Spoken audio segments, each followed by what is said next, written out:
పరిశుద్ధతలో పాలు పొందవలని మన మేలు కొరకే ఆయన శిక్షించుచున్నాడు. చాలు. మూడవ తలంపు, మనం దేవుని పరిశుద్ధతలో పాలు పొందాల.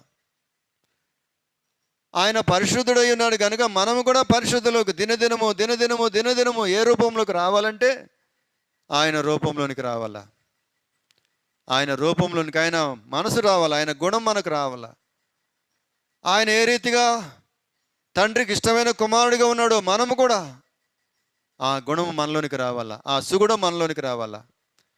శారీర దారుఢ్యం అయితే వయసు పెరుగుతున్న కొలది తల్లిదండ్రుల పోలికలోనికి మనం వస్తాం. కానీ మనసు ఆ దేవుని పోలికలోనికి మనం రావాలా. ఆ దేవుని మనసును మనం కలిగిన రావాలి. దాని కొరకే దేవుడు అంట అనుదినం ఏం చేస్తున్నాడంటే మనలను శిక్షిస్తున్నాడు. శిక్షణ.